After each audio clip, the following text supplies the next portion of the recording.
our technology is it's a technology platform. So it's a wireless microcontroller in all practical sense with built-in energy harvesting and advanced power management.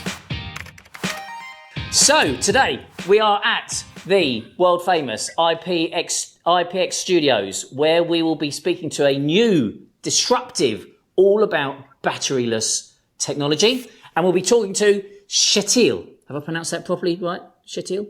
That was good. Have I done a good job? Kjetil not only has an amazing company, he has the best kept beard in electronics, as you can see. And also, I've got one other thing that I'm going to say about his company, is I'm not sure whether I'm reviewing technology on this video or I'm actually reviewing the best Oscar movie, because the Oscars are coming up soon. And on their website, they have, without doubt, the coolest, most atmospheric video on their website to describe their technology, which is where I'm going to start, because they make the claim that they create energy, batteryless technology, from nothing. They use the word nothing. Now, of course, they don't do it from nothing. So that's not true, but it's a very cool video. So Kjetil, tell us all about what's not quite nothing. Well, Guy, first of all, I want to start by thanking you for all the kind words. And being Always a bit compliment a guest. Gets the best well, out of them. Of course. I mean, you take in what you get, right? So, but if we jump back to nothing, of course, it's not nothing, but everybody conceives it as nothing. It's the energy that flows around you. It's radio waves. It's light. You take it for granted, right? And it kind of goes to waste. It burns out in heat energy, right? So what we do is that we try to harvest from any source available of ambient energy, and we design our technology to be able to kind of work with energy harvesting, any energy harvesting element, and also using plain radio antennas to harvest radio waves. Doing all this in parallel to kind of suck in all the ambient energy available at all time and use that to power the technology. Right. So when you're doing that, obviously, when what we've got to talk about is this disruptive technology for our community. Your processor controller is going to take energy. How do you set it up to? Is it set up to take a certain type of ambient energy, or is it sensing ambient energy all the time? How does that work? That's almost alien technology. Just help me understand how, because there's such a diverse amount of energy going on there. You know, yep. How do you decide which bit of energy and where you're going to pick it up from and then use it? So just to be clear, there is a area where we kind of take over in the harvesting chain of things. And if we use photovoltaics as an example, it's easy to understand because photons come in and hit the photovoltaic and it turns into electrons, right? Yep. And we don't do that. But you can connect any photovoltaic element directly to our chip.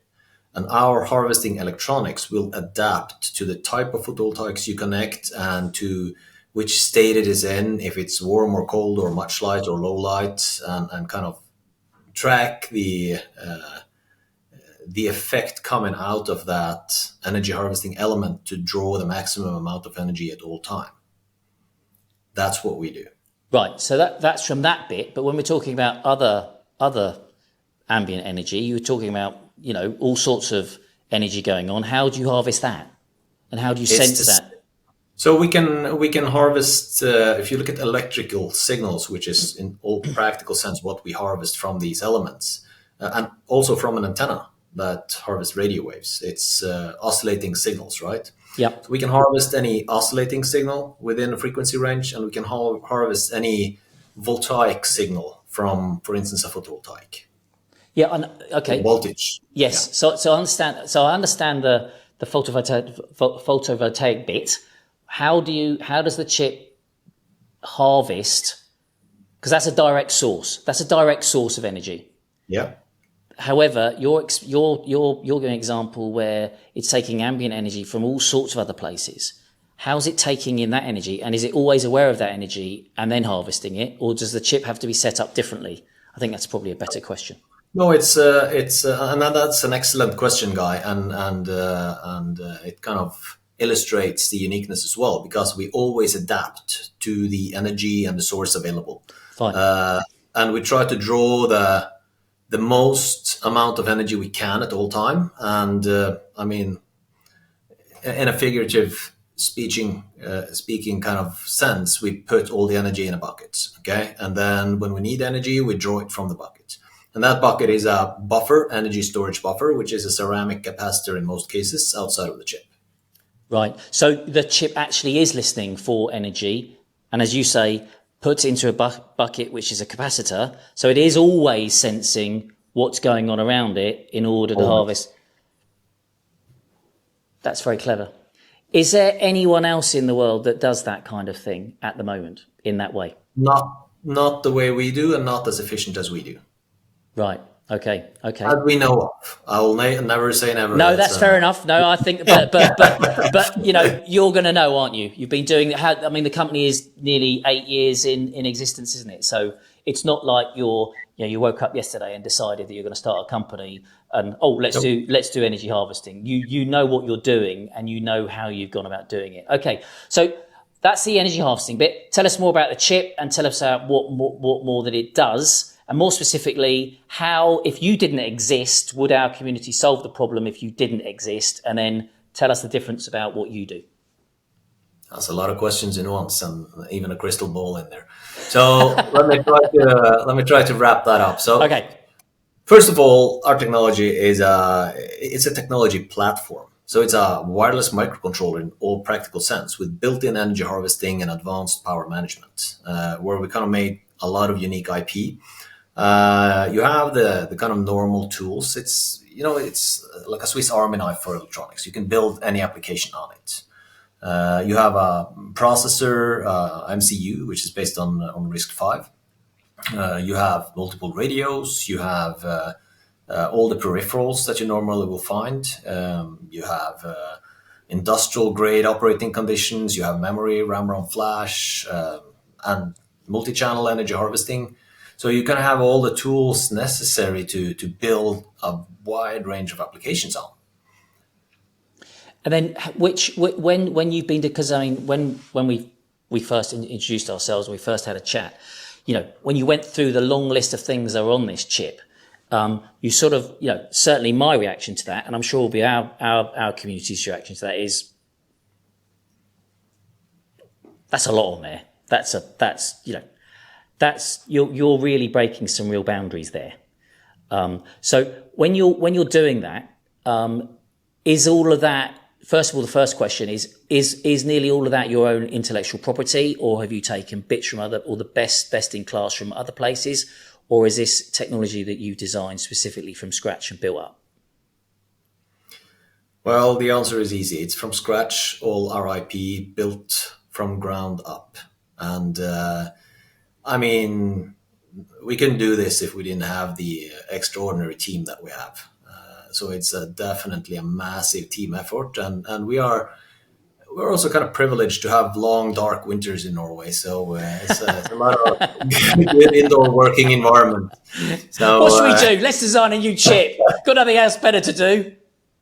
Yeah, move semiconductor companies to Norway. That's the best thing to do. Yeah, a lot of good working weather. Yeah. So literally, whole thing's been done from scratch, which is quite remarkable.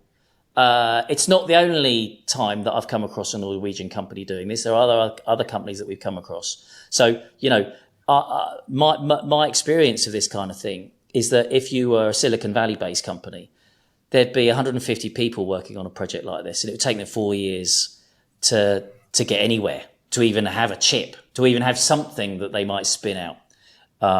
So how big is your team? I asked that just because it will exemplify actually how remarkable this actually is. So just for fun, tell us how big your team is. Well, we're 18 people in total working on this, with some external, a little bit of external satellites working as well. But on the core team, it's that's the number. Right.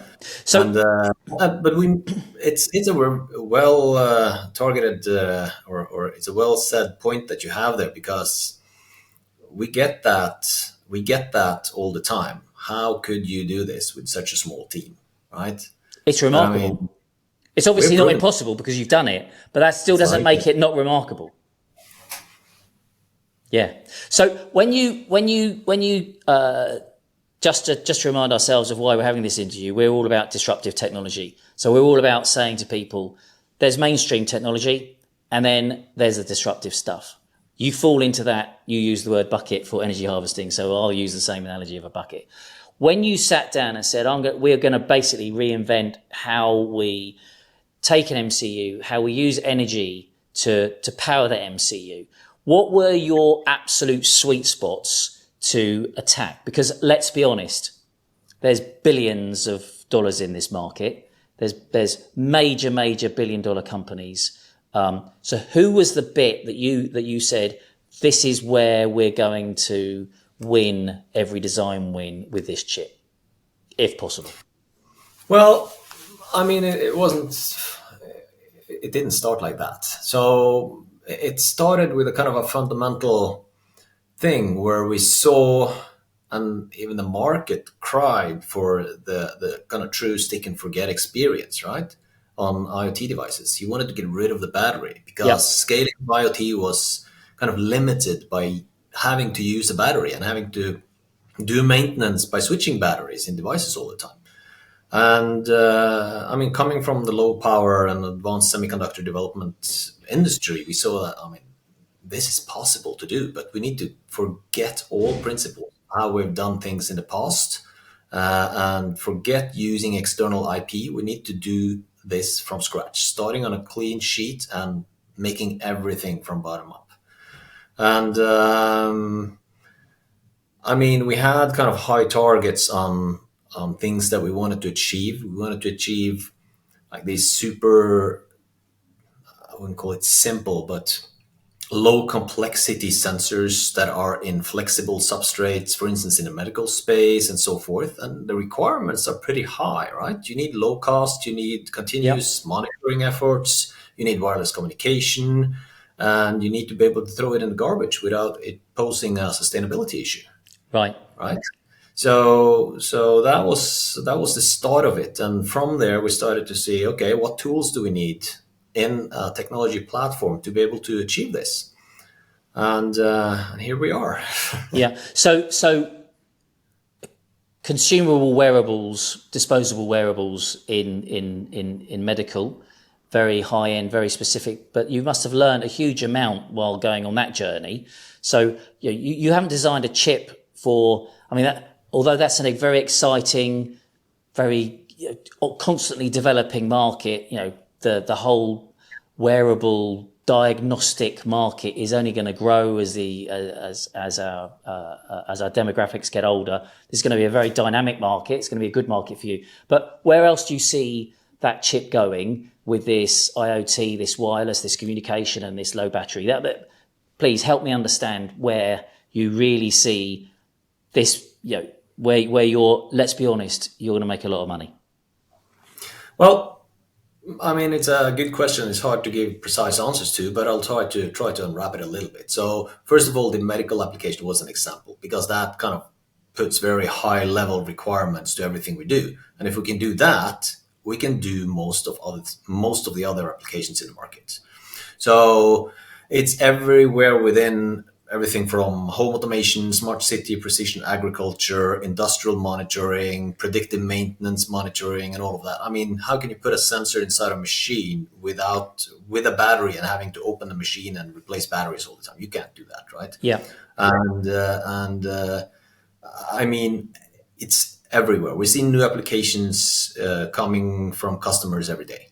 So it's a lot of things we haven't thought about that we also can be used for. Right. Okay. Well, let's talk about that because you've covered in the end, we ended up covering a big wide spectrum of applications. I mean, just about what you've actually said is if you're working in industrial applications, industrial IoT applications, you need to be in a batteryless environment.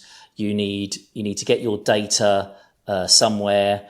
You need this chip. That's more or less what you've just said. So where are you in terms of people evaluating this chip and in terms of some kind of evaluation board? Is that widely available today? If our community say this is absolutely the kind of thing that we're looking for. Thank goodness ONiO exists. Thank goodness we've now found them. How do they come about? How do they come and evaluate your technology? It's not widely available today, unfortunately. But I mean, as you know, already we're a small team, limited resources, but we are getting there, and we are looking at within a year this will be in the market for everybody to use and develop on. Right now, we need to work closely with the lead customers to really get them into market first. They are the earlier adapters that have unique applications going into market. And I mean, we have plenty of interest in the markets that we could work with. I've no doubt about that. I've no doubt about that. Yeah. So, but just in terms of time, obviously you're working with early adopters now, using that electronics cliche, early adopters. When do you see, when do you see 100,000 of these being available? When do you see 1 million of these being available to the open market? Just as nothing to hold you to, just interesting as to when you can see this being available more broadly in the world of electronics. 2025. 2025. Well, that's next year. that's next year. Yeah, first quarter. Let's see. Okay. Very good. Very good. There is a few trade shows going first and second quarter in 2025. So let's see if we can reach that. Right. So is there anything else you'd like to? I mean, I think that we've talked about energy harvesting, how you bring the ambient energy into a bucket, as you describe it, which is a very unglamorous, untechnological way of describing energy harvesting. But okay, I get it. It's a very clear way. You take all types of energy, using capacitive technology to take it in. You then created an MCU from scratch with everything in it, that you'd need for wireless communications, IoT communications. Anything else you'd like to tell us? Because I think in a very short period of time, we've covered off a lot. But, this is a very complicated thing that you've done. Is there anything else you'd just like to add before we finish up? Yeah, it is, Guy. And I think that one of the fundamental things that you see in the market now is AI and the technologies around that. And really what these platforms need to be able to optimize anything in the real world is data, right? So they need sensor inputs to be able to give reasonable outputs, right? And that's kind of how we think that we will be also able to help the world of AI grow quite dramatically. Is to be able to make a technology that actually allows you to have massive volumes of sensors in any environment. Right. To be able to optimize things. And is that because of is that because of where you're going to be able to put your chip, or because of technology you've got on your chip? Hey, it's both. Imagine precision agriculture. I mean, easily deployable big masses of sensors over a wide range of fields of food production. I mean, you can easily optimize everything from watering to nutrients and other things. Yeah. But that's down to the fact that you could literally have thousands of these in an area where the AI is getting its data in all the time and being able to analyze it, draw conclusions, and make systems more efficient. So when you're describing AI there, you're describing the efficient use of data coming in and out, and therefore to be analyzed and therefore make the system better. So you're in that way, you're going to be a facilitator to AI rather than the chip itself being AI. Yes, exactly. Right. Okay. Well, I think I'm glad I asked that question, because that's that took us down a different route. So, well, there you go. I think that's a brilliant introduction to your chip. I think what we should do is organise another interview in the autumn, find out where you've got, find out where you are in terms of production, see if you've got an evaluation kit for our community, see if you've got another cool video on your website. As I've said, I've mentioned the video. Go and have a look at it. It's up at the Oscars for best technology video and probably sound as well. Go and have a look at that and follow this company because I think that we're very lucky at ipXchange. We get to meet so many disruptive companies, and this post-pandemic, this is one of the most disruptive times I've ever experienced in electronics. Maybe that's AI. That might just be the speed up of the digitalization of the world. Could be lots of factors. But stumbling across companies like you and teams like you and things that the way that you've done them is an absolute joy. And it's been fantastic to meet you today, get that introduction to your technology. And we hope to hear more from you soon. Thank you very much. Thanks, Guy. It's a pleasure to be on your show, and looking forward to talking to you again.